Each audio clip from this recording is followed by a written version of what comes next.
हाय दोस्तों, बहुत बहुत स्वागत है आप सभी लोग का राधे जीएस इनसाइड में। और आज की वीडियो में हम लोग एक वीडियो के लिए जो केजीएस का प्रैक्टिस सेट सॉल्व कर रहे हैं उसके हम लोग सेट नंबर 19 तक कंप्लीट सॉल्व कर चुके थे। आज हम लोग सेट नंबर 20 को देखेंगे और इसमें जीएस के जो सामान्य अध्ययन के केवल 20 सेट ही हैं। और आज के बाद से हम लोग केजीएस का ही जो सेक्शनल वाइज जो टेस्ट आया है उसको हम लोग सॉल्व करेंगे। तो देखिए, कहने के लिए बस ये एडीओ के लिए प्रैक्टिस सेट है, लेकिन अभी भी जितने भी मतलब एग्जाम होने वाले हैं, जैसे कि बीएसओ का है, एएसओ है, साथ में बिहार एसएससी है, सीजी दरोगा का है, तो उन सभी एग्जामों के लिए महत्वपूर्ण है। क्या है कि जीएस लगभग सेम ही रहता है, कुछ ज़्यादा बदलाव होता नहीं है।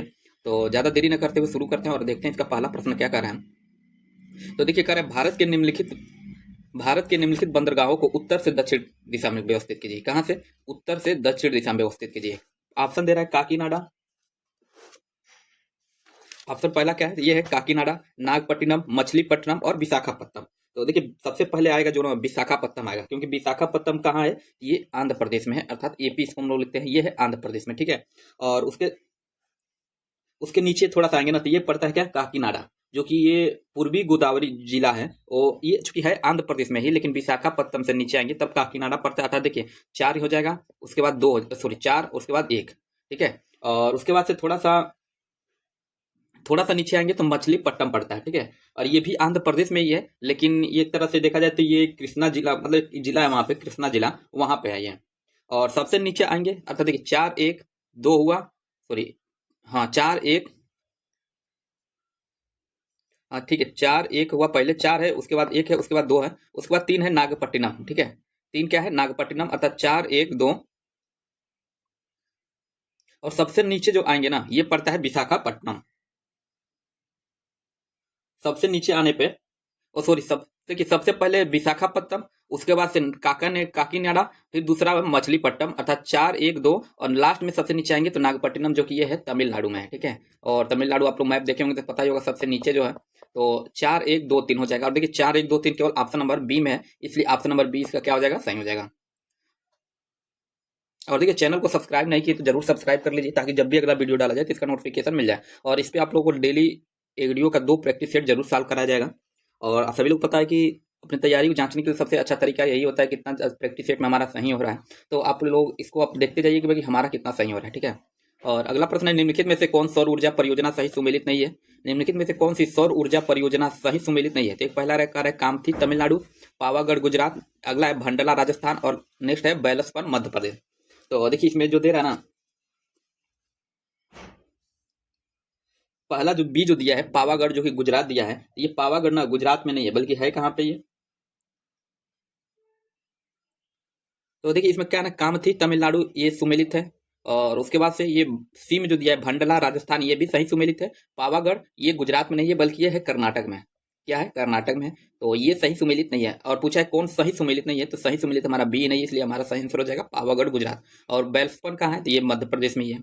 अगला है प्रश्न संख्या 3 का है, भारत के किस राज्य में सर्वाधिक वन प्रतिशत पाया जाता है? तो मध्य प्रदेश, मिजोरम, अरुणाचल प्रदेश या मेघालय। तो भारत तो वन स्थिति रिपोर्ट मतलब 2023 के माध्यम से देखा जाए ना, तो सबसे ज्यादा जो वन क्षेत्र पाया जाता है वो पाया जाता है मिजोरम में। तो इसलिए ऑप्शन नंबर 20 का क्या हो जाएगा? सही हो जाएगा। और देखिए, एक प्रश्न ये पूछता है कि भारतीय वन अनुसंधान क्या है? भारतीय वन अनुसंधान संस्थान कहाँ पे है? ये है आपका देहरादून में। कहाँ पे है? ये देहरादून में, ये है देहरादून। अगला प्रश्न कह रहा है, प्रश्न संख्या 4, ये कह रहा है कि निम्नलिखित में से कौन सा कथन गलत है? तो कह रहा है कि सूर्य, पवन एवं बायोमास बायोमास गैर परंपरागत ऊर्जा स्रोत है। और अगला है कि पूछा है कौन सही सुमेलित है, ठीक है। ऐसा कौन नहीं, कौन सा गलत है, निम्नलिखित में से कौन सा गलत है? तो कह रहा है कि देखिए, सूर्य, पवन एवं बायोमास गैर परंपरागत ऊर्जा स्रोत है, तो बिल्कुल सही है। ये सभी गैर परंपरागत के अंतर्गत आते हैं। और देखिए, परंपरागत के अंतर्गत वो आते हैं ना, जो खनिज तेल हो गया, गैस हो गया, इसमें बायोमास गैस नहीं, जबकि गैस जो होता है, ठीक है, कोयला हो गया, ये परंपरागत मतलब ऊर्जा के स्रोत के रूप में आते हैं, जो मतलब एक तरह से देखा जाए तो जो समाप्त होने वाले हों, कभी खत्म हो जाएंगे, तो वो परंपरागत ऊर्जा के अंतर्गत आते हैं। तो बी देखते हैं, करे खनिज संसाधनों की पुनः प्रतिष्ठापन नहीं हो सकती है, बिल्कुल सही है। जो खनिज संसाधन एक बार समाप्त हो गए उसकी पुनः प्राप्ति नहीं की जा सकती है। अगला है कि देश के भौगोलिक क्षेत्र का एक सातवां हिस्सा वर्णाच्छादित है, तो ये सी देखिए क्या है? गलत है, क्योंकि देश का तो देखिए सी क्या है, गलत है, ठीक है, क्योंकि देश के भौगोलिक क्षेत्र का 1/7 हिस्सा वनाच्छादित नहीं है, तो ये गलत है, इसलिए हमारा क्या हो जाएगा, सही हो जाएगा, ठीक है। और डी कह रहा पारंपरिक ऊर्जा स्रोत प्रदूषण पैदा करते हैं, ये बिल्कुल ये भी सही है, पारंपरिक ऊर्जा स्रोत ज्यादा प्रदूषण पैदा करते हैं। और पारंपरिक ऊर्जा स्रोत में आता है ना, जैसे कोयला हो गया, आप सब लोग पता है कोयला प्रदूषण पैदा करता ही है, कोयला, पेट्रोलियम, ये सब पारंपरिक के अंतर्गत आते हैं, तो इसलिए ऑप्शन सी इसका क्या है, सही है। अगला करें, मानसून की उत्पत्ति की तापीय विचारधारा के प्रतिपादक व समर्थक कौन है? तो एडमंड हेली, कान, कोपेन और उपयुक्त में से एक से अधिक।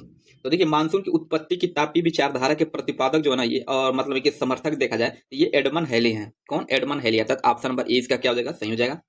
और ये जो अपने सिद्धांत को समझाया था, मतलब ये 1686 ईस्वी में, 1686 ईस्वी में इन्होंने अपने सिद्धांत को विस्तार से समझाया था। और इसको एक नाम से और से जानते हैं क्या, तो एशियाई मानसून की उत्पत्ति का शास्त्रीय सिद्धांत के रूप में जाना जाता है। शास्त्रीय शास्त्रीय सिद्धांत मतलब एशियाई मानसून की उत्पत्ति का शास्त्रीय सिद्धांत के रूप में जाना जाता है, तो इसका ऑप्शन नंबर ए इसका सही है। अगला है कि पश्चिम बंगाल में होने वाली मानसून पूर्व वर्षा, मतलब मानसून पूर्व की वर्षा को क्या कहते हैं? तो चेरी ब्लॉसम, चाय वर्षा, बोर्डो इचला, काल बैसाखी या नार्वेस्टर। तो देखिए काल बैसाखी ना, ये पश्चिम बंगाल और उड़ीसा राज्य में होने वाली ना एक तरह से देखा जाए तो मौसमी तूफानी, मतलब मौसमी तूफान के लिए प्रसिद्ध है, तो ऑप्शन नंबर डी इसका क्या हो जाएगा, सही हो जाएगा। और ये देखिए ये मुख्यतः ये जो प्रचंड हवा है ना, ये बारिश के साथ मतलब अनुभव किया जाता है, और ये वसंत में या ग्रीष्म ऋतु के प्रारंभ में होती है। और इसको एक नाम से और जाना जाता है, क्या? नार्वेस्टर नाम से इसको जाना जाता है। किस नाम से? तो नार्वेस्टर नाम से जाना जाता है, जो कि दिया भी है। और तो ऑप्शन नंबर डी इसका क्या हो जाएगा, सही हो जाएगा। अगला है प्रश्न संख्या 7। तो ये कह रहा है कि निम्नलिखित में से कौन सा युग्म सही सम्मिलित नहीं है? तो कोयना परियोजना महाराष्ट्र में, तो बिल्कुल सही है, कोयना परियोजना जो है कहाँ पे? ये महाराष्ट्र में ही है। और अगला है कि शरावती परियोजना, तो देखिए शरावती परियोजना भी कर्नाटक में ही है, ठीक है, ये भी सही है। और बाला परियोजना, बाली मेला परियोजना, तो ये भी उड़ीसा में है, ठीक है। नीचे दे रहा है सबारगिरी परियोजना, जो कि गुजरात में दिया है, ये क्या है, गलत है, क्योंकि सबारगिरी जल विद्युत परियोजना, ये जल विद्युत परियोजना है, और ये गुजरात में नहीं बल्कि है कहाँ पे, तो ये केरल में है, ये है केरल में। और ये केरल राज्य की ना दूसरी सबसे बड़ी जल विद्युत परियोजना है, और इसका जो निर्माण शुरू किया गया था ना 1966 में। कब? तो 1966 में, और ये पंबा नदी पे है। किस नदी पे? ये पंबा नदी पे है। तो ऑप्शन नंबर डी हमारा क्या हो जाएगा, सही हो जाएगा, क्योंकि ये गुजरात में नहीं बल्कि केरल में है। 1966 में इसका निर्माण शुरू हुआ था, पंबा नदी पर ये है। अगला प्रश्न संख्या 8, ये कर अरब सागर और बंगाल की खाड़ी के अपवाह तंत्र के बीच मुख्य जल विभाजक क्या है? अरब सागर और बंगाल की खाड़ी के बीच अपवाह तंत्र के बीच मुख्य जल विभाजक देखिए, ये कह रहा है दिल्ली रिच, मालवा का पठार और बुंदेलखंड, तो ये क्या है, नहीं है। उसके बाद कह रहा है दिल्ली रिच, अरावली पर्वत श्रेणी, सह्याद्री और अमरकंटक की पहाड़ियां। तो देखिए प्रश्न संख्या 8 है ना, देखिए अरब सागर और बंगाल के खाड़ी के अपवाह तंत्र के बीच देखा जाना तो मुख्य रूप से जल विभाजक यही है, ऑप्शन नंबर बी में जो दे दिया है, दिल्ली रिच, अरावली पर्वत श्रेणी, सह्याद्री और अमरकंटक की पहाड़ियां। और ये क्या ना, ये भारत के प्रमुख जल विभाजक क्षेत्रों का निर्माण भी करती है, इसलिए ऑप्शन बी इसका सही हो जाएगा। नीचे में ऑप्शन देखने की जरूरत नहीं है। अगला प्रश्न है प्रश्न संख्या 9, ये कह रहा है निम्नलिखित में से भारत की कौन सी नदी ज्वार नदमुख बनाती है? तो देखिए ज्वार नदमुख आप सभी लोग पता होगा, जो नदियां अरब सागर में गिरती हैं वो ज्वार नद मतलब ज्वार नदमुख बनाती हैं, न कि डेल्टा बनाती हैं, ठीक है। देखिए बंगाल की खाड़ी में गिरने वाली नदियां डेल्टा का निर्माण करती हैं, और जबकि अरब सागर में गिरने वाली नदियां किसका? तो ज्वार नदमुख का निर्माण करती हैं, ठीक है। और देखिए अब तो कावेरी नदी बंगाल की खाड़ी में गिरती है, गोदावरी बंगाल खाड़ी, महानदी ये भी बंगाल खाड़ी गिरती है, बल्कि ताप्ती जो नदी है ये अरब सागर में गिरती है, और ये क्या करती है, ये ज्वार नदमुख बनाती है, ठीक है। और देखिए ताप्ती नदी का उद्गम क्या होता है ना, ये मध्य प्रदेश के एक तरह से बैतूल जिला के मुल्ताई पास सतपुड़ा पर्वतमाला में, मतलब सतपुड़ा पर्वतमाला से होता है। और दो नदियां हैं जो कि नर्मदा, और यहाँ एक प्रश्न, ये नर्मदा से नाम से पूछता है, नर्मदा और ताप्ती, नर्मदा और तापी भी कहते हैं इसको, कहीं कहीं ताप्ती भी बोला जाता है। तो ये जो नदियां हैं ज्वार नदमुख बनाती हैं, और ज्वार नदमुख को एस्चुरी भी कहते हैं, क्या कहते हैं, कहीं कहीं एस्चुरी दिया रहता है, ये दिया रहता है एस्चुअरी, ठीक है, इसको पूरा नाम एस्चुअरी है, एस्चुअरी भी कहते हैं। और ये ज्वार नदमुख का अर्थ होता है ना वह स्थान जहाँ नदी क्या ना समुद्र में मिलती है, और मतलब एस्चुअरी का वो मतलब होता है कि वह स्थान जहाँ नदी जो है समुद्र में मिलती है। अगला कि कश्मीर घाटी निम्नलिखित में से किन पर्वत श्रेणियों के बीच स्थित है? पीर पंजाल, काराकोरम, पीर पंजाल और बृहत हिमालय, शिवालिक हिमालय और मध्य हिमालय, सुलेमान और किरतर श्रेणी। तो देखिए कश्मीर घाटी जो है ना ये पीर पंजाल और बृहत हिमालय पर्वत श्रेणियों के बीच में स्थित है, अर्थात ऑप्शन नंबर 20 का हमारा क्या हो जाएगा, सही हो जाएगा। और ये घाटी लगभग देखा जाना तो 135 किलोमीटर, कितना, तो 135 किलोमीटर लंबी है, और 32 किलोमीटर क्या है, 32 किमी चौड़ा, 32 किलोमीटर चौड़ा है, और ये झेलम नदी द्वारा सिंचित होती है, ठीक है। तो ऑप्शन 20 का क्या है, सही है। अगला है प्रश्न संख्या 11, ये कह रहा है कि निम्न में से कौन सा मेघालय पठार का अंश नहीं है? तो भुवन पहाड़िया, गारो पहाड़िया, खासी पहाड़िया, ये जंतिया पहाड़िया। तो प्रश्न संख्या 11 ना, तो देखिए मेघालय पठार के भाग जो है ना ये है कौन, गारो पहाड़ी है, खासी पहाड़ी है और जयंतिया पहाड़ी है, ठीक है। और इसमें भुवन पहाड़ी क्या है, शामिल नहीं है। भुवन पहाड़ी देखा जाए ना तो मेघालय पठार के अलावा ना किसी मतलब मेघालय पठार के अलावा किसी अन्य मतलब पहाड़ियों का भी हिस्सा है, तो इसलिए ऑप्शन नंबर ए इसका क्या हो जाएगा, सही हो जाएगा। अगला प्रश्न है प्रश्न संख्या 12। ये कर प्रायद्वीपीय भारत के शिखरों के समूह का चयन उनकी ऊंचाई की अवरोही क्रमानुसार कीजिए। तो देखिए सब ये दक्षिण भारत के सारे पर्वत श्रृंखलाएं हैं, तो इसमें पूछा है कि सबसे ज्यादा ऊंची कौन है, उसके बाद से मतलब अवरोही क्रम में देना है इसको। तो देखिए सबसे पहले आता है ना इसमें अन्नाई मुडी। तो अन्नाई मुडी क्या है, ये दक्षिण भारत का एक तरह से ना इसको हम लोग एवरेस्ट कहते हैं। दक्षिण भारत का इसको एवरेस्ट बोला जाता है। यहाँ अच्छा यहीं से हम लोग लिखते हैं, देखिए अन्ना मुडई। देखिए ऑप्शन नंबर डी सही होगा। पहले अन्ना मुडई आता है, उसका डोडा बेटा आता है, उसके बाद गुरु शिखर, उसके बाद महेंद्रगिरी आता है। तो अन्ना मुडई के बारे में देखें ना तो दक्षिण भारत का एवरेस्ट कहा जाता है, ये एवरेस्ट कहा जाता है। और ये केरल में स्थित है। छोटा छोटा जो मुंह के पॉइंट है इसके हम लिख देते हैं, ये केरल में है। और ये उसकी कुल लंबाई कितनी है, तो 2695 मीटर है। कितना, 2695 मीटर है। और इसकी ऊंचाई जो है ना, ये पश्चिमी घाट और पूरे दक्षिण भारत की सबसे ऊंची चोटी माना जाता है, ठीक है। उसके बाद आते हैं डोडा बेटा। तो देखिए यहाँ पे इसको डोडा बेटा को हम लिखते हैं। डोडा बेटा की कुल लंबाई कितनी है, तो इसकी जो कुल लंबाई है 2637 मीटर। 2637 मीटर इसकी कुल लंबाई है। और ये नीलगिरी पर्वत की सबसे ऊंची श्रृंखला है। किसकी, नीलगिरी पर्वत। ये क्या है, ये नीलगिरी पर्वत की सबसे ऊंची श्रृंखला है। उसके बाद आता है गुरु शिखर। यहाँ इसको हम लोग नीचे लिखते हैं गुरु शिखर। और देखिए गुरु शिखर जो है ना, ये राजस्थान की सबसे ऊंची चोटी है। क्या है ये, राजस्थान की ये सबसे ऊंची चोटी है। और इसकी जो कुल लंबाई है ये लगभग 1722 मीटर है। कितना, 1722 मीटर है। और ये महेंद्रगिरी, और लास्ट में देखें महेंद्रगिरी दिया है, ठीक है। तो महेंद्रगिरी जो है इसकी कुल लंबाई कितनी है, यहीं पर हम लोग देख लेते हैं, तो इसकी 1501 मीटर है, ठीक है। अर्थात इसका ऑप्शन नंबर डी इसका क्या है, सही है। और अगला प्रश्न देखते हैं, हिमालय की में हिम रेखा निम्न किसके बीच होती है। तो 4300 से 6000 मीटर के से पूर्व, या 4000 से 58 मीटर पश्चिम में, या 4500 से 60,000 मीटर पश्चिम में, या उपयुक्त में से कोई नहीं। तो देखिए हिम रेखा से अभिप्राय ये होता है ना कि पहाड़ों की ऊंचाई की वह सीमा जिसके ऊपरी ना भाग पर ना सदैव बर्फ जमा रहता है, ठीक है। और हिम रेखा की ऊंचाई क्या ना कि विभिन्न अलग अलग पर्वतों पे अलग अलग होता है, मतलब भिन्न भिन्न स्थानों पे अलग अलग होता है। और समुद्र तल से इसकी ऊंचाई देखा जाना तो 4300 से लेकर 6000 मीटर पूर्व के बीच में होता है। कितना, 4300 से लेकर 6000 मीटर पूर्व के बीच में, इसलिए ऑप्शन नंबर ए इसका क्या है, सही है। और अगला प्रश्न देखते हैं, प्रश्न संख्या 14। तो ये कह रहा है कि संविधान में संशोधन की आवश्यकता समय समय पर क्यों होती है। तो समय के साथ बदलते परिस्थिति के कारण संविधान में बदलाव जरूरी होता है, या समाज में न्यूनतम समन्वय और विश्वास बनी रहे, या समय समय पर संविधान में संशोधन विधायिका की असफलता को दर्शाता है, या वर्तमान सरकार की विचारधारा संविधान में झलकना चाहिए।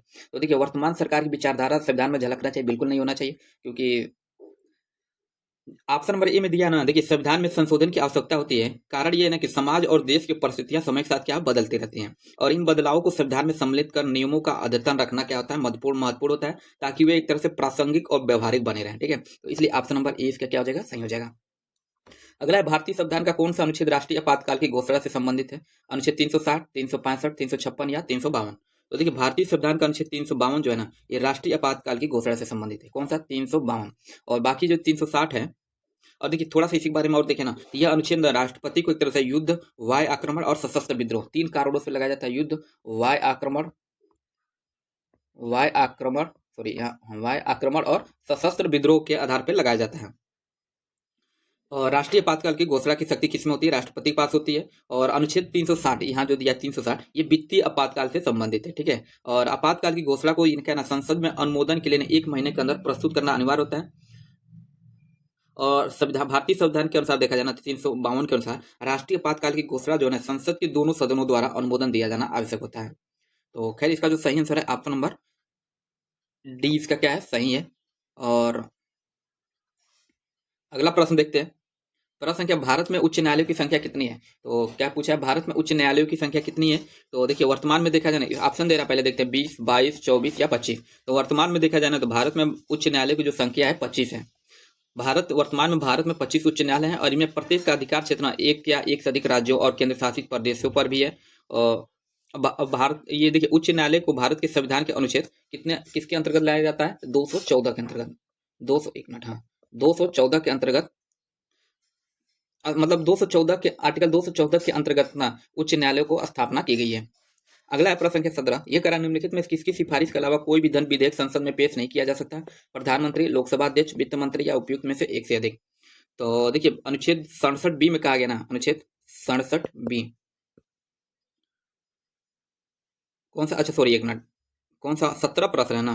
तो देखिए कोई भी धन विधेयक जो होता है ना, ये राष्ट्रपति की सिफारिश के बिना, एक मिनट, कोई भी जो धन विधेयक होता है राष्ट्रपति की सिफारिश के बिना संसद में पेश नहीं किया जा सकता है। और तो देखिए राष्ट्रपति इस ऑप्शन में दिया नहीं है, तो इसलिए सही आंसर हो जाएगा हमारा ऑप्शन नंबर डी।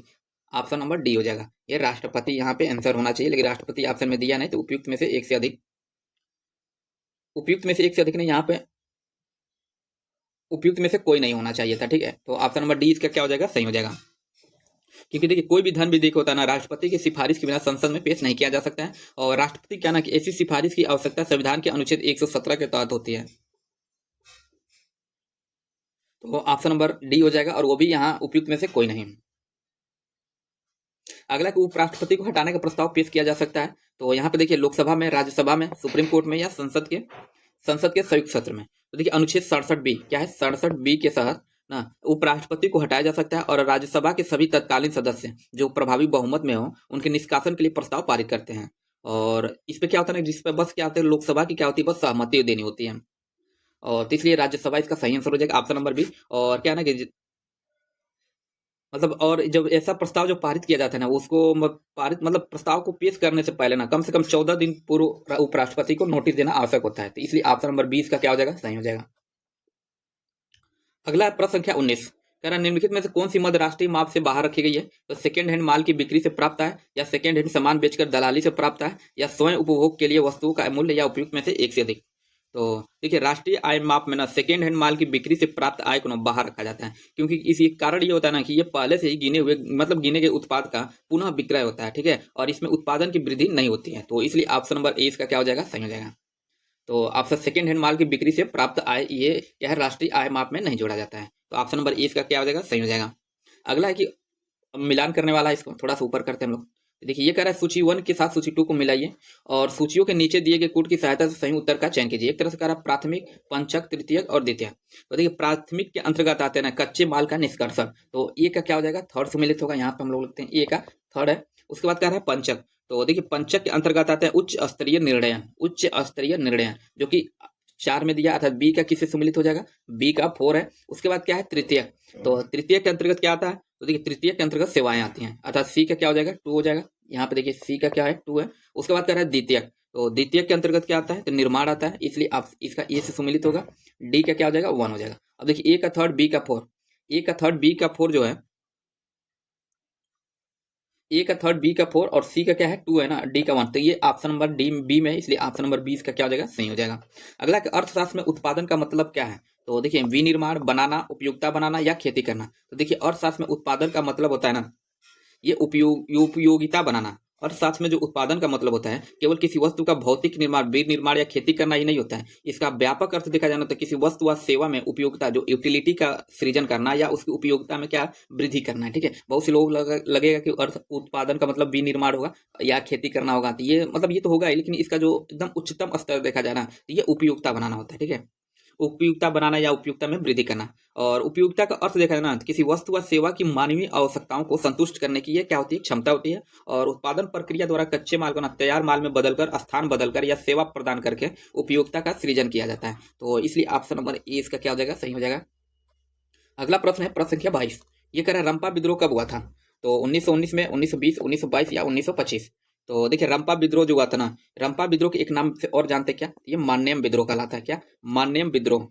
ठीक है, ये मान्यम विद्रोह कहलाता है। और ये हुआ कब था, ये 1922 में हुआ था। ठीक है, 1922 से 24, 1922 से लेके 24 तक। और ये ब्रिटिश भारत के अधीन मद्रास प्रेसिडेंसी, जो वर्तमान में आंध्र प्रदेश के गोदावरी क्षेत्र में आता है, वहां पे अल्लूरू सीताराम राजू के नेतृत्व में, एक नाम पूछते हैं रंपा विद्रोह से कौन जुड़े थे, ये व्यक्ति थे अल्लूरू, अल्लूरू सीताराम। कौन थे ये, अल्लूरू सीताराम के नेतृत्व में, मतलब अल्लूरू सीताराम राजू, क्या है, राजू के नेतृत्व में एक आदिवासी विद्रोह था। तो इसका जो सही आंसर होगा ऑप्शन नंबर सी इसका हो जाएगा। और अगला प्रश्न देखते हैं, प्रश्न संख्या 23, थोड़ा सा साफ नहीं दिख रहा होगा लेकिन मैं बोल दे रहा हूँ। ये कह रहा है कि 1904 में रिवोल्यूशनरी सोसाइटी की स्थापना किसने की, जिसका उद्देश्य ब्रिटिश शासन के विरुद्ध सशस्त्र क्रांति करना था? तो लाला हरदयाल, विनायक दामोदर सावरकर, बिपिन चंद्रपाल या उपयुक्त में से एक सदी। तो देखिए 1904 में जो रिवोल्यूशनरी सोसाइटी की स्थापना जो हुई थी ना, ये विनायक दामोदर सावरकर ने की थी। किसने? विनायक दामोदर सावरकर ने। अर्थात ऑप्शन नंबर 20 का सही हो जाएगा। और इसका उद्देश्य ये था कि ब्रिटिश शासन के विरुद्ध सशस्त्र क्रांति करना था। और 20 सावरकर को स्वाधीनता आंदोलन से जुड़े होने के कारण अंग्रेजों द्वारा इन्हें दोहरे आजीवन कारावास की सजा भी सुनाई दी गई थी। और ये अंडमान निकोबार के ना सेलुलर जेल में इनको रखा गया था। तो आप सभी लोग देखें, हमेशा वीर सावरकर मतलब एक तरह से हमेशा कंट्रोवर्सी पे रहते हैं। विपक्ष इनको मतलब एक तरह से माफीनामा, भीख भगोड़ा मतलब एक तरह कहता है। लेकिन हम हमें लगता है कि मतलब एक तरह से ये बहुत बड़े क्रांतिकारी थे, क्योंकि किसी भी उस समय व्यक्ति को दोहरे पानी मतलब दोहरे आजीवन कारावास की सजा देना मतलब कम नहीं था, बहुत था उस समय, बहुत मुश्किल था। और उनको अंडमान निकोबार के सेलुलर जेल में रखा गया था। तो खैर इन पे कोई चर्चा मतलब लगता है कि मुझे एक तरह से बहुत बड़े क्रांतिकारी थे ये।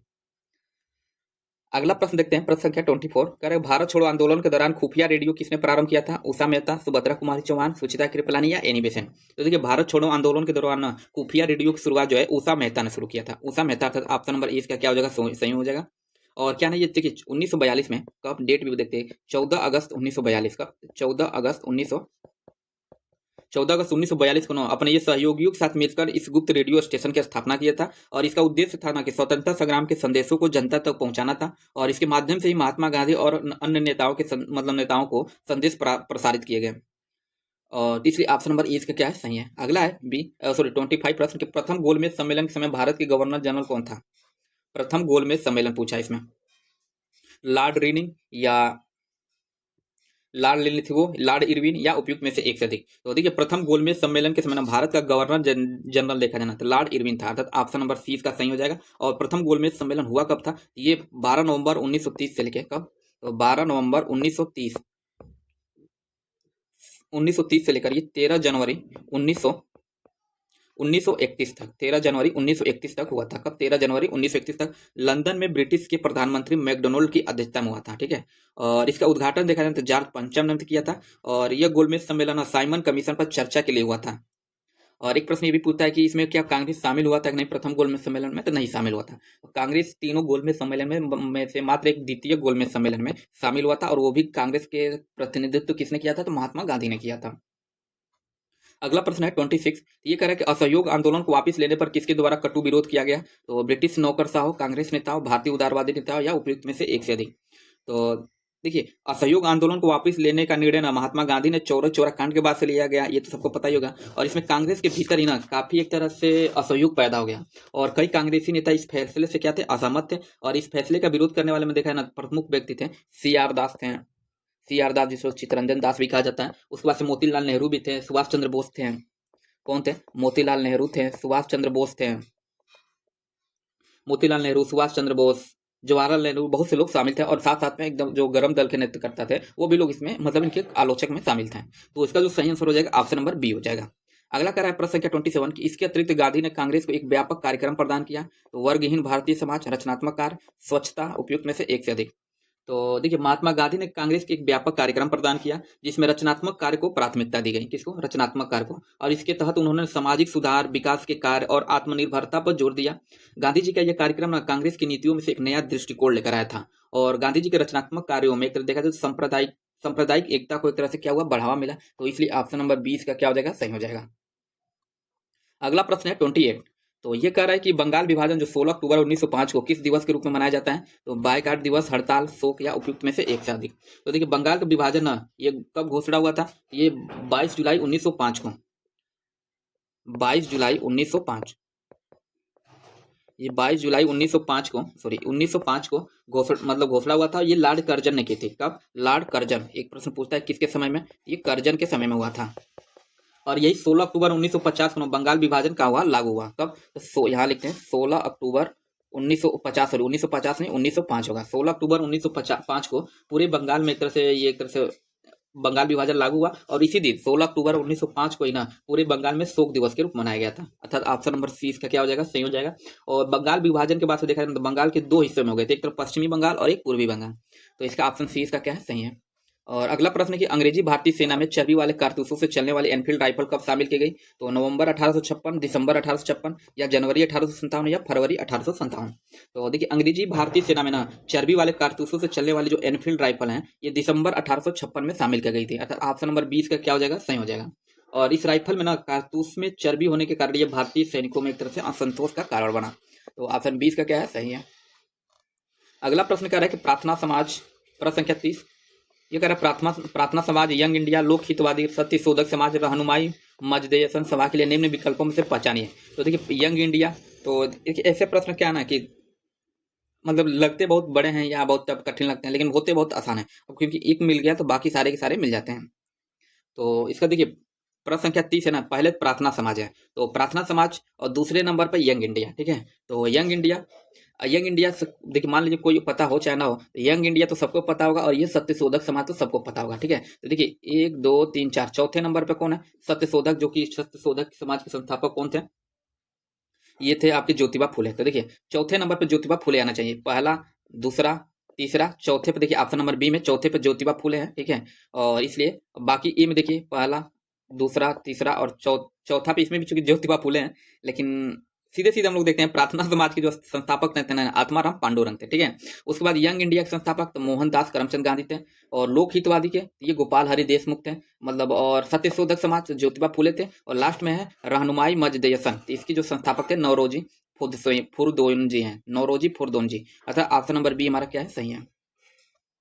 अगला प्रश्न है प्रश्न संख्या 31, ये कह रहा है कि 1854 का वुड डिस्पैच किससे संबंधित था? तो भारत में विश्वविद्यालयों की स्थापना, आधुनिक शिक्षा, सामाजिक सुधार या उपयुक्त में से एक से अधिक। तो देखिए 1854 के वुड डिस्पैच का संबंध भारत में आधुनिक शिक्षा और इसके संस्थागत ढांचों के निर्माण से है। ठीक है, और इसमें विश्वविद्यालयों की स्थापना, विद्यालयों की संख्या बढ़ाना और शिक्षा की गुणवत्ता सुधारने में प्रस्ताव पारित किया गया था। तो देखिए इसमें कई ऑप्शन हो जाएंगे, ये भी हो जाएगा, डी हो जाएगा, और मतलब एक उपयुक्त में से एक से अधिक होगा, तो इसलिए ऑप्शन नंबर डी इसका क्या हो जाएगा? सही हो जाएगा। अगला करें अबुल कलाम आजाद के द्वारा किस पत्रिका को संपादित किया गया था? जमींदार, कामरेड, अल हिलाल या उपयुक्त में से एक से अधिक। तो देखिए अल हिलाल ना एक साप्ताहिक उर्दू समाचार पत्र था। ये ऑप्शन नंबर जो सी है ये अबुल कलाम आजाद के द्वारा मतलब इसकी संपादित किया गया था, और ये उर्दू समाचार पत्र था, और इसकी स्थापना जो है ना मुस्लिम स्वतंत्रता कार्यकर्ता मौलाना अबुल कलाम आजाद ने कब किया था? तो ये 1912 ईस्वी में, कब? 1912 ईस्वी में की थी, और इन्होंने इस पत्रिका के माध्यम से ना हिंदू मुस्लिम एकता के लिए भी कार्य किया था। तो इसलिए ऑप्शन सी इसका क्या है? सही है। अगला प्रश्न है, ये 33 है, इसमें थोड़ा सा नंबर इसका मिट गया है, ये 33 है। कह रहे कि इंपीरियल कैडेट कॉर्प्स की स्थापना किसने की थी? इंपीरियल कैडेट कॉर्प्स की स्थापना तो Warren Hastings, Lord Dalhousie, Lord Lytton या लॉर्ड रिपन। तो देखिए इंपीरियल कैडेट कॉर्प्स की स्थापना जो है लॉर्ड कर्जन ने की थी। किसने? Lord Curzon. इसलिए ऑप्शन नंबर कहाँ है भाई? लॉर्ड कर्जन, लॉर्ड रिपन,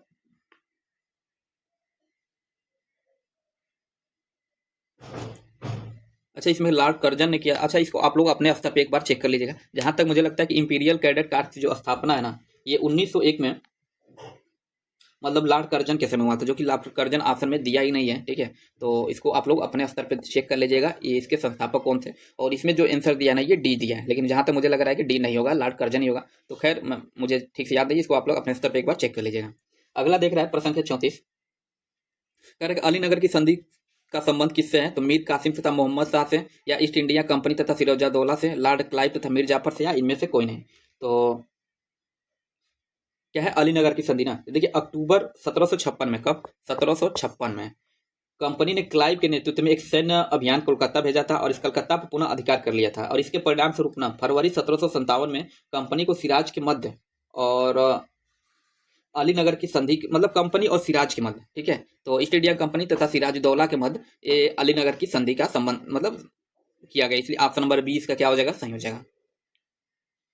और अगला प्रश्न है प्रश्न संख्या 35, कह रहा है सूफी किस रूप से जाने जाते हैं? तो जो सूफी हैं ये हिंदू संत, मुस्लिम संत या बौद्ध भिक्षु या जैन मुनि। तो देखिए ये सूफी जो है ना ये सूफी संतों को मुस्लिम संत के नाम से भी जाना जाता है, इसलिए ऑप्शन नंबर 20 का क्या हो जाएगा? सही हो जाएगा। तो अगला है कि राष्ट्रीय शासक किसे कहा गया? शेर शाह सूरी, अकबर, बहादुर शाह जफर या उपयुक्त में से एक से अधिक। तो देखिए राष्ट्रीय शासक जो है ना अकबर को राष्ट्रीय शासक कहा जाता है, और कारण ये है कि उन्होंने मतलब इसने भारत के अधिकांश हिस्सों पर शासन कर विभिन्न धर्मों और समुदाय को एक साथ लाने का प्रयास किया था। और इसका देखा जाए तो इसका शासनकाल जो था ना सामाजिक और सांस्कृतिक समृद्धि के लिए मतलब से जाना जाता है, इसलिए ऑप्शन नंबर 20 का क्या है सही है। अगला अल-बुरूनी भारत कब आया था? तो 10वीं शताब्दी में, 11वीं शताब्दी, 12वीं शताब्दी या 13वीं शताब्दी में। तो देखिए अल-बुरूनी एक प्रसिद्ध फारसी विद्वान था और ये जो आया था ना 1000 कब था 1017 ईस्वी में मोहम्मद गजनवी के साथ। कब? किसके? ये गजनवी के साथ आया था। किसके साथ? ये गजनवी के साथ भारत आया था। और ये अल-बरूनी ने भारत के बारे में अपनी पुस्तक किताब उल हिंद में लिखा है कि मतलब किताब हिंद इसने ही लिखा है अल-बरूनी ने। और ये आया कब था? ये 11वीं शताब्दी में आया था, अर्थात 1017 ईस्वी में गजनवी के साथ। उसके बाद करा राजा खारवेल का नाम जुड़ा है किससे? तो गिरनार के स्तंभ के लेख के साथ, जूनागढ़ के स्तंभ के लेख के साथ, या हाथी गुम्फा अभिलेख के साथ, या सारनाथ लेख के साथ। तो देखिए खारवेल का जो संबंध है ना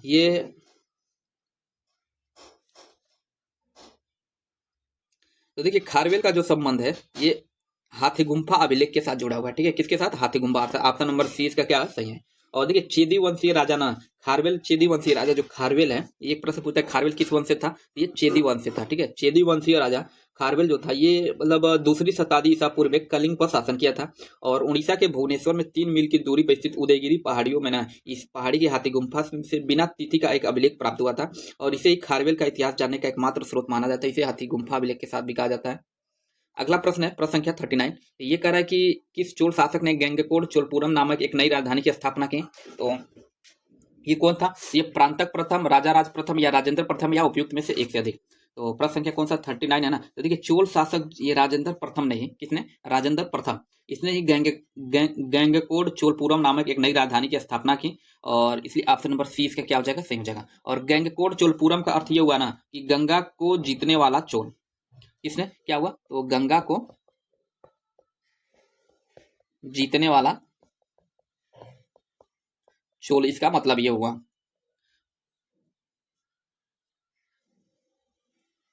इसलिए ऑप्शन नंबर सी इसका क्या है? सही है। अगला प्रश्न है 40। ये कह रहा है डिमेट्रियस किसके शासनकालीन थे? अशोक, दशरथ, बिंदुसार, या सालिसुका।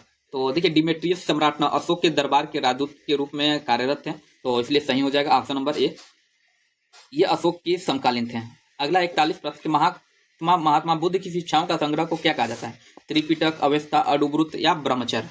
तो देखिए बुद्ध की शिक्षाओं का जो संग्रह है ना उसे त्रिपटक कहा जाता है, अर्थात ऑप्शन नंबर ए इसका क्या हो जाएगा? सही हो जाएगा। और इसका शाब्दिक अर्थ होता है ना 3 पिटारियां या 3 टोकरियां हैं। तो ऑप्शन नंबर ए इसका क्या है? सही है। अगला प्रश्न है सिंधु घाटी सभ्यता की मुख्य विशेषता क्या है? तो नगर योजना, चौड़ी सड़कें, निकासी व्यवस्था, या पक्का मकान। तो देखिए सिंधु घाटी सभ्यता की मुख्य विशेषता देखा जाना ये सुनियोजित शहर व्यवस्था या व्यवस्थित नगर नियोजन ही थी। तो इसका सही ऑप्शन हो जाएगा ऑप्शन नंबर ए, नगर योजना। नेक्स्ट है कि बिहार में कृषि आधारित उद्योगों में किस खाद्य उद्योग का प्रभुत्व है? तो अनाज आधारित उद्योग, दाल उद्योग, गन्ना उद्योग, या उपयुक्त में से एक से अधिक। तो देखिए बिहार में कृषि आधारित उद्योगों में देखा जाए ना तो अनाज आधारित खाद्य उद्योग का प्रभुत्व ज्यादा है। और इस कृषि आधारित उद्योग में ना खाद्य उत्पादन, पेय पदार्थ, तंबाकू उत्पादन, कपड़ा, चमड़े के उत्पादन, मतलब एक तरफ से देखा जाए तो ये सभी क्या उत्पादन शामिल है। इसलिए ऑप्शन नंबर ए इसका क्या हो जाएगा? सही हो जाएगा। और अगला प्रश्न है बिहार की कौन सी नदी अपना मार्ग परिवर्तित करने के लिए जानी जाती है? तो बहुत बार प्रश्न पूछा जा चुका है, सबको पता होगा। ये सही ना, इसका आंसर हो जाएगा कोसी नदी। बिहार की कोसी नदी अपना रास्ता बदलने के लिए जानी जाती है और इसे बिहार का एक तरह से शोक भी कहते हैं, क्योंकि इसी के कारण से तमाम उत्तर भारत के अधिकांश क्षेत्र डूबे रहते हैं। ठीक है, और इसका उद्गम जो होता है नेपाल के हिमालय से होता है और आपके बाद में ये गंगा नदी में मिल जाती है, एक तरह से गंगा की सहायक नदी भी है। अगला बिहार धारणीय विकास से संबंधित बोर्ड है, योजना और विकास विभाग, ग्रामीण विकास विभाग, शहरी विकास विभाग, या इनमें से कोई नहीं। तो देखिए बिहार में धारणीय विकास से संबंधित बोर्ड योजना ना विकास विभाग के तहत आता है। तो धारणीय विकास से संबंधित क्या है? तो ऑप्शन नंबर ए में दिया योजना और विकास विभाग के अंतर्गत आते हैं, इसलिए ऑप्शन नंबर ए इसका क्या है? सही है। अगला है दक्षिण बिहार के औद्योगिक विकास का मुख्य कारण क्या है? तो देखिए दक्षिण बिहार के औद्योगिक विकास का जो मुख्य कारण है ना, कह रहा है कि क्या इसमें खनिज और कोयले का पर्याप्त भंडार, या सड़क और रेल का उत्तम जाल, या सस्ता श्रम, या उपयुक्त में से एक से अधिक। तो ये बिल्कुल सही है, क्योंकि देखिए और चूंकि क्या है ना कि दक्षिण बिहार के ये चूंकि प्रश्न एक तरह देखा जाए ना तो पुराना प्रश्न है, जब ये झारखंड भारत में हिस्सा था तो उस समय का प्रश्न है। ठीक है, तो उस समय क्या था खनिज और कोयला का भंडार दक्षिण बिहार में स्थित था। और झारखंड के गठन के बाद से देखा जाए तो वर्तमान में भी देखा जाए तो दक्षिण बिहार उत्तर बिहार की अपेक्षा ना अपेक्षित रूप से एक तरह से ज्यादा विकसित है। कारण यही कि दक्षिण बिहार में खनिजों की उपलब्धता, सड़कों और रेल मार्गों को उत्तम जाल, सस्ते श्रम की उपलब्धता। क्या ना कि दक्षिण बिहार में आप सभी लोग देखेंगे गंगा के जो दक्षिण वाले एरिया पड़ते हैं ना, इस क्षेत्रों में बाढ़ की आने की संभावना कम होती है। तो यहाँ पे एक तरह से औद्योगिक विकास हुआ है। अगला प्रश्न कह रहा है 47, बिहार विधानसभा में अनुसूचित जाति के उम्मीदवारों के लिए कितनी सीटें आरक्षित हैं? तो देखिए 38 सीटें, 40, 44 या 46। तो बिहार राज्य विधानसभा में निर्वाचन क्षेत्रों की कुल संख्या और देखा जाए तो कुल अभी चुनाव हुआ है, इससे प्रश्न चुनाव से जरूर होगा, ये 243 सीटें हैं, ठीक है। और इसमें जो अनुसूचित जाति के लिए है ना, ये 38 सीटें हैं, अर्थात ऑप्शन नंबर ए इसका क्या है, सही है। और यही अनुसूचित ये तो अनुसूचित जाति के लिए है, और यही अनुसूचित जनजाति के लिए पूछा होता अनुसूचित जनजाति के लिए, तो ये कितनी है, तो ये आपकी 2 है। अनुसूचित जनजाति के लिए मात्र कितनी सीटें हैं, 2 ही सीटें हैं, ठीक है। अगला, किसने कर की नई व्यवस्था के विरुद्ध शोषणकारी शक्तियों का विरोध किया? तो 1856 में खानदेश की जनजातियों ने, या 1855-56 में, 1855-56 में बिहार में के संथालियों ने, या 1850 में छोटा नागपुर के जनजातियों ने, या उपयुक्त में से एक से अधिक। तो देखिए 1855-56 में ना बिहार के संथालियों ने कर की नई व्यवस्था के विरुद्ध शोषणकारी शक्तियों का क्या विरोध किया, इसलिए ऑप्शन नंबर बी क्या हो जाएगा, सही हो जाएगा। और इसके 2 नाम बहुत ही फेमस है, सिद्धू और कान्हू थे। उन्होंने विद्रोह स्थानीय जमींदारों और महाजनों और ईस्ट इंडिया कंपनी के खिलाफ किया था। अगला प्रश्न है 49, तो ये कह रहा है कि 1937-38 के दौरान बिहार में बकासत आंदोलन किसके द्वारा आयोजित किया गया था? तो स्वामी दयानंद सरस्वती, जयप्रकाश नारायण, स्वामी सहजानंद सरस्वती, या पीर अली। तो देखिए बिहार में बकासत आंदोलन जो कि 1937-38 में स्वामी ये सहजानंद सरस्वती के द्वारा आयोजित किया गया था। और यह आंदोलन क्या ना बिहार प्रांतीय किसान सभा के नेतृत्व में आयोजित किया गया था। किससे? एक प्रश्न भी पूछता है, बकासत आंदोलन से कौन सा सभा जुड़ा हुआ था? बिहार प्रांतीय किसान सभा।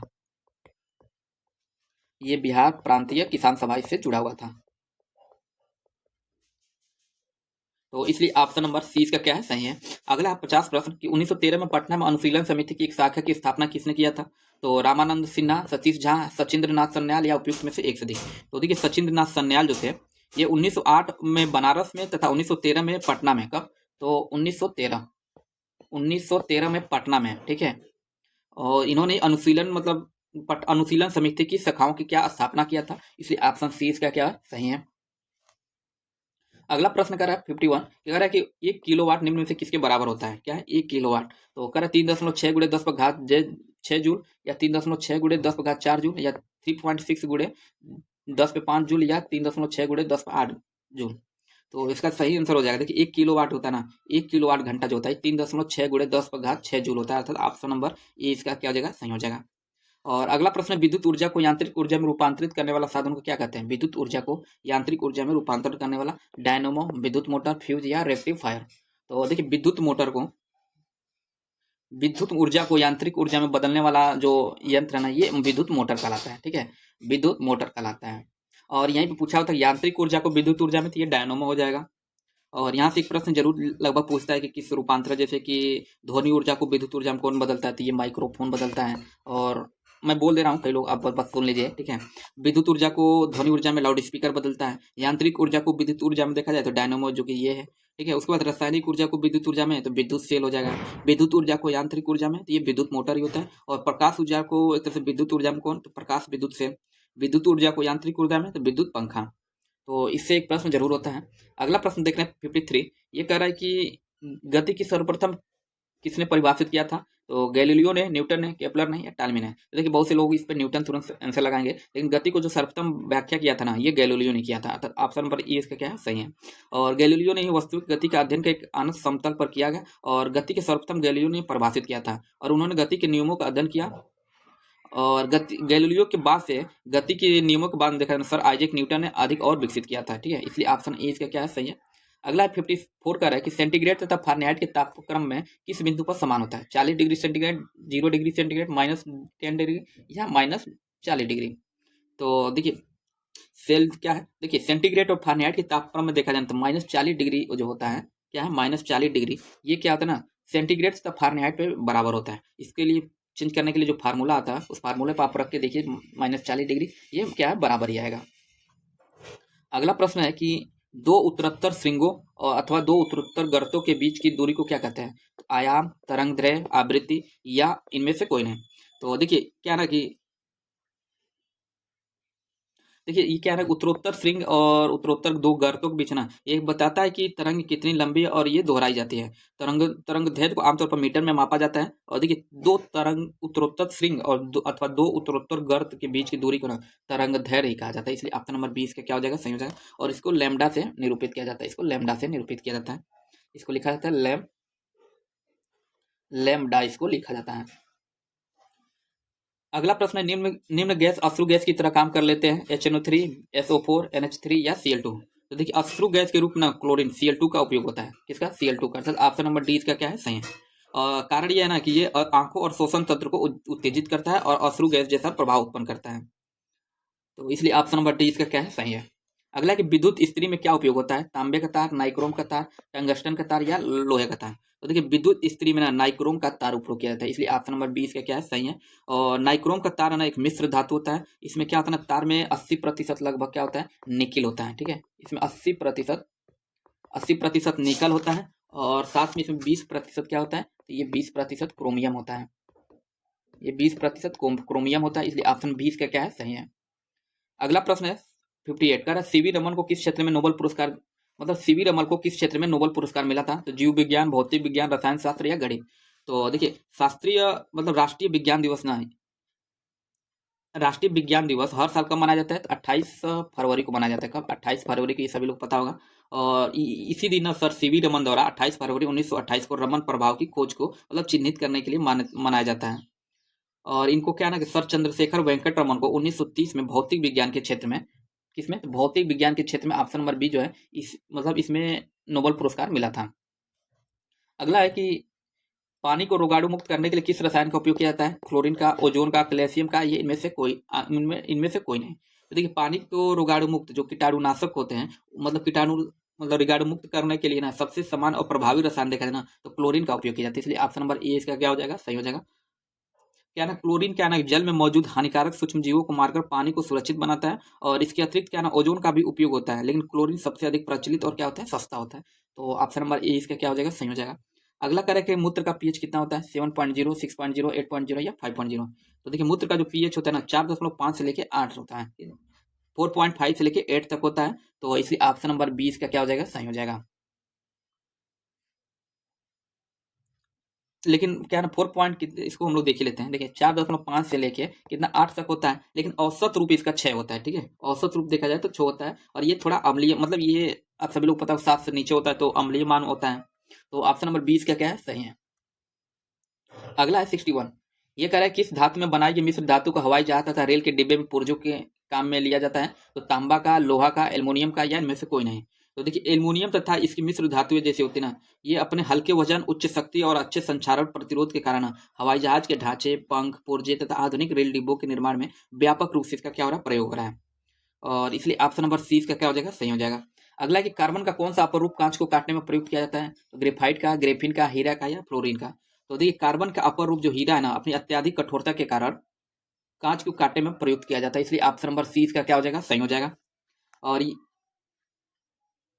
अगला प्रश्न देखते हैं 63, ये कह रहा है कृत्रिम उर्वरक में सामान्य रूप से नाइट्रोजन, फास्फोरस और एक तीसरा तत्व कौन सा होता है? तो देखिए सोडियम, कैल्शियम, पोटेशियम या बेरियम। तो देखिए कृत्रिम उर्वरकों में ना सामान्य रूप से नाइट्रोजन, फास्फोरस के साथ साथ तीसरा जो मुख्य तत्व होता है ना पोटेशियम होता है। क्या होता है? पोटेशियम, जिसको के से भी निरूपित किया जाता है, तो इसलिए ऑप्शन नंबर सी इसका क्या हो जाएगा? सही हो जाएगा।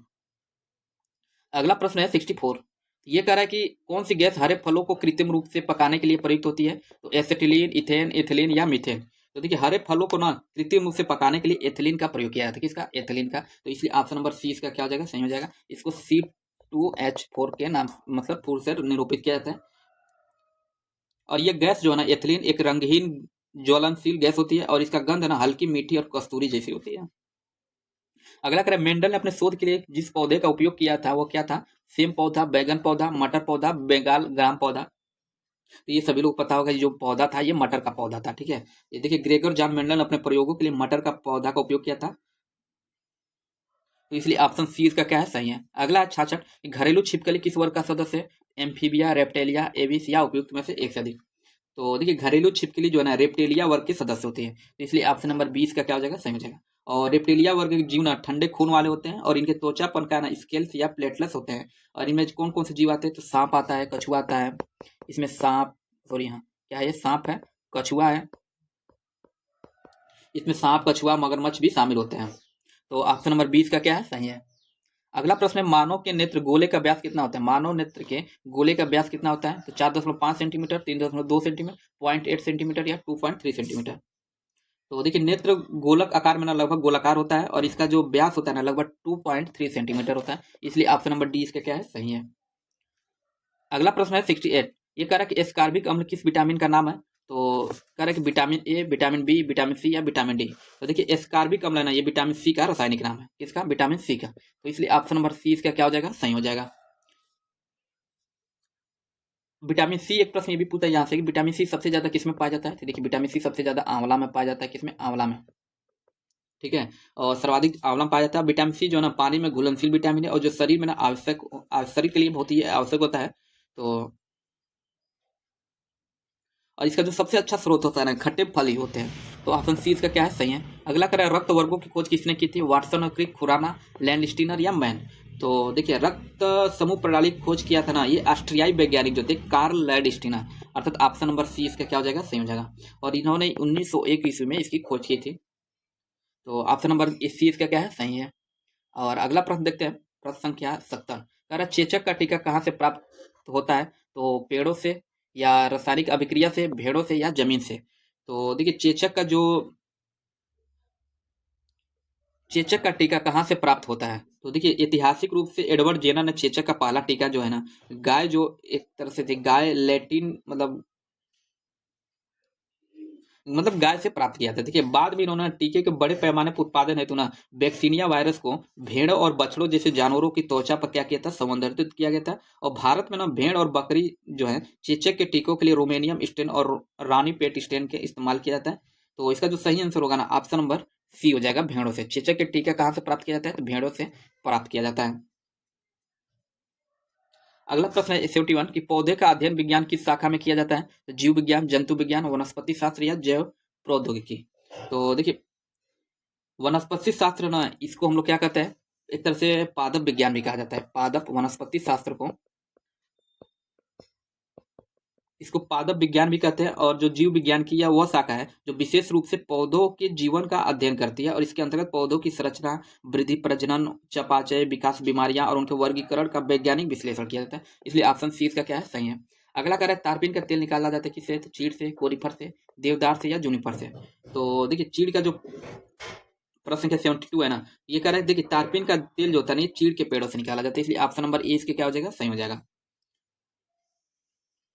और ये क्या होता है ना, ये बायोडिग्रेडेबल होता है और इसका उपयोग जो है पेंट, थिनर, औषधीय गुणों के लिए किया जाता है। इसलिए ऑप्शन नंबर ए इसका क्या है, सही है। अगला प्रश्न है 73। तो देखिए ये कह रहा है निम्न में से कौन से जीवाणु दूध से दही जमाने में सहायता करता है? तो लैक्टोबैसिलस या एस्टोबैक्टर एसिटी या क्लोस्ट्रीडियस ब्यूटीरियम या माइक्रोकोकस कॉन्डिसेस।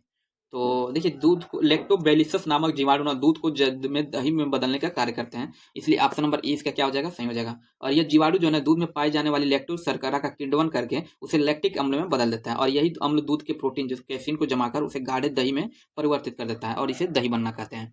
तो इसलिए ऑप्शन ए इसका सही है। अगला है 74। पुस्तक द ओरिजिन ऑफ स्पीसीज किसने लिखी थी? लिनियस, लेमार्क, मेंडल या डार्विन। तो देखिए इसे चार्ल्स डार्विन ने लिखा था। द ओरिजिन ऑफ स्पीसीज के जो लेखक थे ये चार्ल्स डार्विन थे। इसलिए ऑप्शन डी इसका क्या है, सही है।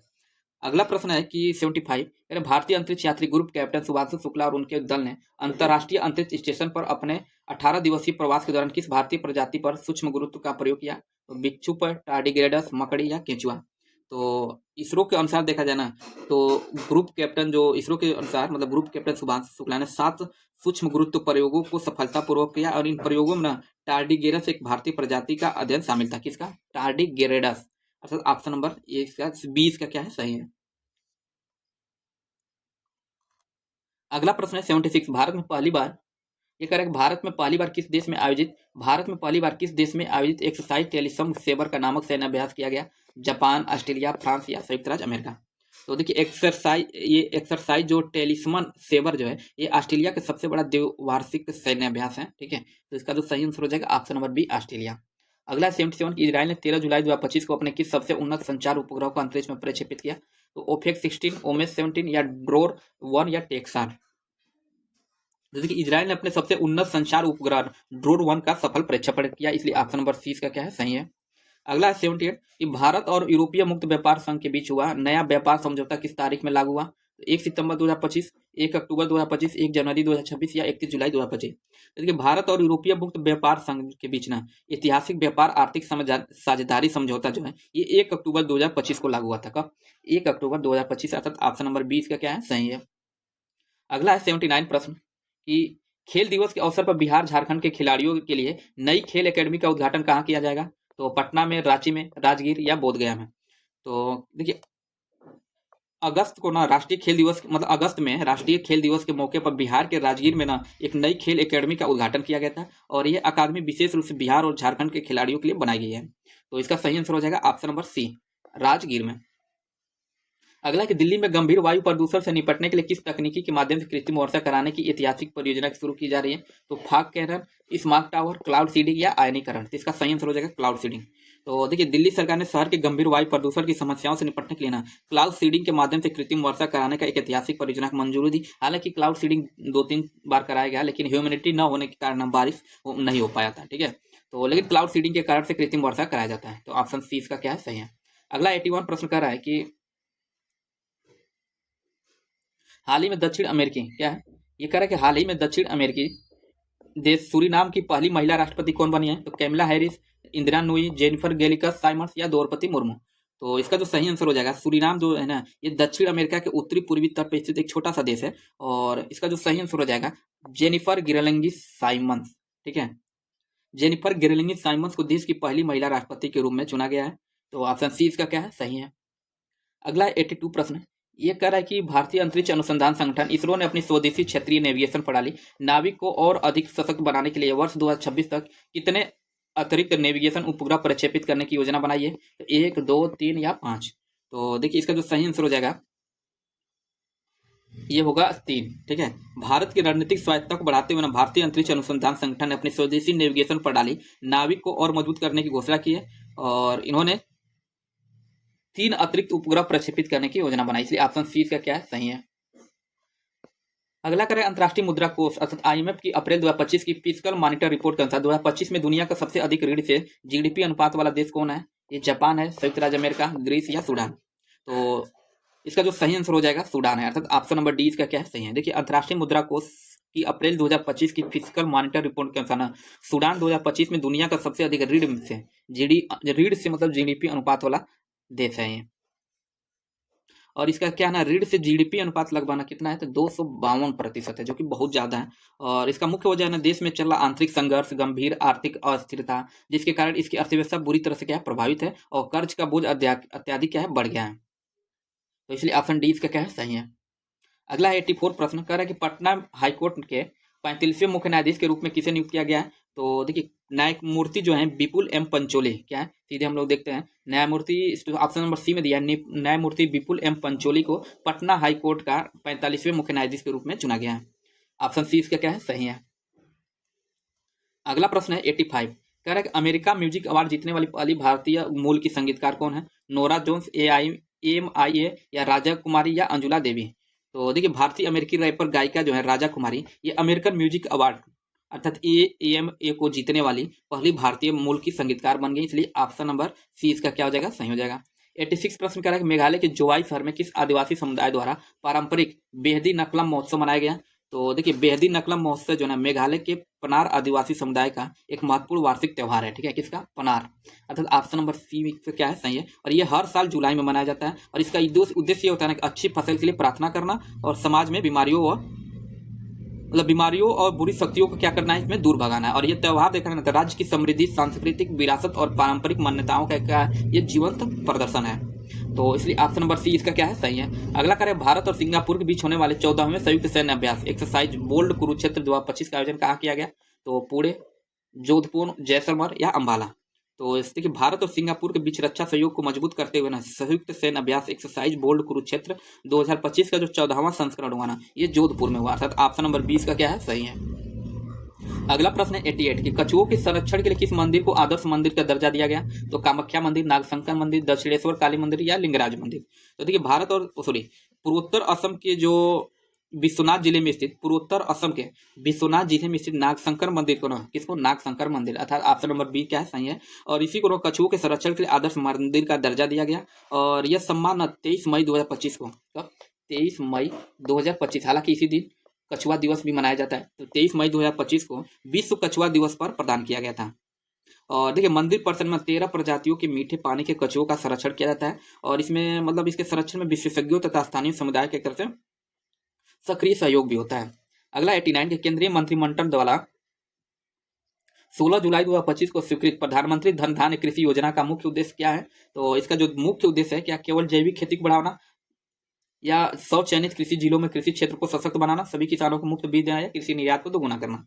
तो देखिए केंद्रीय मंत्रिमंडल ने प्रधानमंत्री धन धान्य कृषि योजना को मंजूरी दी है, और ये 2025 से 26 मतलब 2025-26 से 6 वर्षों तक चलेगी। इसके उद्देश्य मुख्य ये है ना कि 100 चयनित जिलों में उत्पादकता, सिंचाई, भंडारण और ऋण सुविधाओं में सुधार करके कृषि क्षेत्र को क्या करना है, मजबूत करना है। ठीक है, तो इसलिए ऑप्शन नंबर 20 के क्या है, सही है। अगला प्रश्न है प्रश्न संख्या 90। ये कह रहा है कि गांधीनगर स्थित गिफ्ट सिटी कंपनी लिमिटेड का नया प्रबंध निदेशक एमडी और सीईओ किसे नियुक्त किया गया है? तो देखिए इसका सही आंसर हो जाएगा संजय कौल। 2011 बैच के ये केरल कैडेट के आईएएस अधिकारी हैं। ठीक है, आईएएस अधिकारी मतलब इन्हीं ये संजय कौल को ही गिफ्ट सिटी का नया एमडी और सीईओ नियुक्त किया गया है। अगला है 91। यूनिसेफ और डब्ल्यूएचओ की हालिया रिपोर्ट के अनुसार 2024 में किस क्षेत्र ने बच्चों के टीकाकरण में अब तक का सर्वोच्च स्तर हासिल किया? दक्षिण पूर्व एशिया, अफ्रीका, दक्षिण एशिया या लैटिन अमेरिका? तो देखिए दक्षिण एशिया ने 2024 में दक्षिण एशिया ऑप्शन नंबर सी में है। दक्षिण एशिया ने 2024 में बच्चों के टीकाकरण कवरेज में एक ऐतिहासिक उपलब्धि हासिल की है, और यह सफलता ना लाखों बच्चों को डिप्थीरिया, खसरा और रूबेला जैसी ना घातक बीमारियों से बचाने में एक तरह से महत्वपूर्ण मील का पत्थर साबित हुआ है। और खैर इसका जो सही आंसर होगा ऑप्शन नंबर सी इसका सही हो जाएगा। अगला प्रश्न देखते हैं 92। तो ये कह रहा है कि हाल ही में किस देश के वैज्ञानिकों ने मधुमक्खियों को साइबोर्ग में बदलने वाला दुनिया का सबसे हल्का मस्तिष्क नियंत्रण उपकरण विकसित किया? जापान, अमेरिका, चीन या इजराइल? तो इसका सही आंसर हो जाएगा चीन। ऑप्शन सी क्या है, सही है। चीन के वैज्ञानिकों ने एक अति हल्का मस्तिष्क नियंत्रण उपकरण बनाया है जो मधुमक्खियों की उड़ान को नियंत्रित कर उन्हें साइबोर्ग या अर्ध यांत्रिक जीव में बदल देता है। ऑप्शन सी इसका क्या है, सही है। अगला है 93। ये कह रहा है भारतीय अंतर्देशीय जलमार्ग प्राधिकरण ने भारत के अंतर्देशीय जल परिवहन पारिस्थितिकी तंत्र को बेहतर बनाने के लिए किस वैश्विक रसद कंपनी के साथ समझौता ज्ञापन व हस्ताक्षर किया? मतलब किस ज्ञापन पर हस्ताक्षर किया? अगले पेज पे होगा ये। तो ये इसका सही आंसर हो जाएगा ना, सीधे सीधे हम लोग देखते हैं। ये था इसका rhesus logistic India private limited. देखिए भारतीय अंतरिक्ष अंतर्देशीय जलमार्ग प्राधिकरण ने भारत के अंतर्देशीय जल परिवहन और पारिस्थितिकी तंत्र को मजबूत करने के लिए ना rhesus logistics India private limited के साथ समझौता किया था। ऑप्शन सी क्या है, सही है। अगला है 94। कि प्रधानमंत्री नरेंद्र मोदी को किस देश ने अपने सर्वोच्च नागरिक सम्मान grand collar of the national order of 94 का है कि नरेंद्र मोदी को किस देश ने अपने सर्वोच्च नागरिक सम्मान grand collar of the nation order of the southern cross से सम्मानित किया? तो अर्जेंटीना, नामीबिया, ब्राजील या फ्रांस? तो इसका सही आंसर हो जाएगा ब्राजील। देखिए ब्राजील यात्रा के दौरान प्रधानमंत्री नरेंद्र मोदी को वहां के सर्वोच्च नागरिक सम्मान grand collar of the nation order of southern cross से सम्मानित किया गया, इसलिए ऑप्शन सी क्या है, सही है। अगला करें विश्व युवा कौशल दिवस 2025 की थीम विषय क्या थी? तो युवाओं के लिए हरित कौशल, भविष्य के लिए कौशल या एआई और डिजिटल कौशल के माध्यम से युवा सशक्तिकरण या उद्यमिता के लिए कोर्स? तो देखिए 58वां एडीबी वार्षिक बैठक में ना, सॉरी एक मिनट, ये 95 है ना, तो इसका जो सही आंसर हो जाएगा 95 का। प्रश्न क्या है, विश्व युवा कौशल दिवस 2025 की थीम क्या थी? तो इसका जो इस साल का थीम था ना कि ये था एआई, डिजिटल और कौशल के माध्यम से युवा सशक्तिकरण बनाना, इस अर्थात ऑप्शन नंबर सी इसका क्या है, सही है। और देखिए विश्व युवा कौशल दिवस मनाया कब जाता है? तो ये 15 जुलाई को मनाया जाता है। तो 15 जुलाई को विश्व युवा कौशल दिवस मनाया जाता है। अगला प्रश्न है 96 की 98वीं एडीबी वार्षिक बैठक के दौरान भारतीय वित्त मंत्री निर्मला सीतारमण ने किस देश के अपने समकक्ष के साथ आर्थिक और बहुपक्षीय सहयोग पर बातचीत की? तो जापान, इटली, चीन या दक्षिण कोरिया? तो इसका जो सही आंसर हो जाएगा, इसका सही आंसर होगा इटली, अर्थात ऑप्शन नंबर बी। 98वीं एडीबी वार्षिक बैठक में जो मिलान इटली में आयोजित हुआ था, ये इसमें भारत के वित्त मंत्री निर्मला सीतारमण और इटली के जो मंत्री थे जियान कोली जियोर्जेटी, मतलब इनके साथ समझौता इस पे हुआ। ऑप्शन नंबर 20 का क्या है, सही है। अगला है 97 कह रहा भारत तिब्बत सीमा पुलिस आईटीबीपी को कितने सदस्यीय टीम ने माउंट मकालू की सफल चढ़ाई की? 6, 10, 11 या 12? तो देखिए भारत तिब्बत सीमा पुलिस जो कि आईटीबीपी की एक 12 सदस्यीय टीम ने विश्व की 5वीं सबसे ऊंची चोटी माउंट मकालू पर सफलतापूर्वक फतह किया, इसलिए ऑप्शन नंबर डी इसका क्या हो जाएगा, सही हो जाएगा 12। इसमें माउंट मकालू की जो सफल चढ़ाई की इसमें कुल 12 सदस्य थे।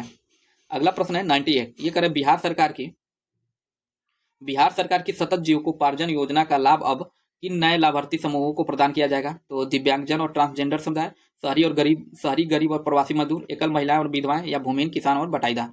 तो इसका जो सही आंसर हो जाएगा ना, ये होगा सतत जीविकोपार्जन, जो अपने पहले ताड़ी और देसी शराब के उत्पादन और बिक्री से जुड़े हुए गरीब परिवारों के लिए थे। इसका दायरा बढ़ा करना बिहार सरकार ने निर्णय लिया कि इस योजना का लाभ अब राज्य के दिव्यांगजनों और ट्रांसजेंडर समुदाय योजना को मतलब अब दिया जाएगा। अर्थात ऑप्शन नंबर ए इसका क्या है, सही है। 99 प्रश्न है 99 कि जून 2025 में जारी नीति आयोग के निर्यात तैयारी सूचकांक 2024 रिपोर्ट में भूमि से घिरे राज्यों की श्रेणी में बिहार को कौन सा स्थान प्राप्त हुआ है? तो इसका जो सही स्थान है 9वां स्थान है। नीति आयोग द्वारा जारी निर्यात तैयारी सूचकांक 2024 में भूमि से घिरे राज्यों की श्रेणी में बिहार को 9वां स्थान मिला है। अर्थात ऑप्शन नंबर सी इसका क्या है, सही है। और इसका लास्ट प्रश्न है प्रश्न संख्या 100, कह रहा है उत्तर प्रदेश सरकार द्वारा शुरू की गई भारत की पहले विस्टा डोम जंगल सफारी ट्रेन किन 2 वन्यजीव क्षेत्रों से जोड़ता है? तो देखिए ये जो सीधे सीधे हम लोग देखते हैं, ये दुधवा टाइगर रिजर्व और कतरनिया घाट वन्यजीव अभ्यारण्य को जोड़ता है। अर्थात ऑप्शन नंबर सी क्या क्या है, सही है। और इसमें टोटल 20 सेट ही थे, टोटल 20 सेट भी हो गया और ये प्रश्न संख्या 100 भी कंप्लीट होगा। अर्थात ये पूरी तरह से समान अध्ययन के इसके सेट कंप्लीट हो चुके हैं। तो अभी तक आप लोग चैनल को सब्सक्राइब नहीं किए तो सब्सक्राइब कर लीजिए, ताकि जब भी अगला वीडियो डाला जाए जिसका नोटिफिकेशन आप लोग को मिल जाए। और आगे की वीडियो में हम लोग केजीएस का ही जो अन्य जो प्रैक्टिस सेट है केजीएस या आइडोटेरिया का, उसको हम लोग देखेंगे एक एक। अगला जो सेट होगा केजीएस के शायद ही होगा, और सेक्शनल वाइज जो टेस्ट है उसको हम लोग देखेंगे, या प्लेटफॉर्म का या किसी भी कोचिंग का जो बढ़िया होगा, जो लेटेस्ट हो। तो आज के लिए इतना ही।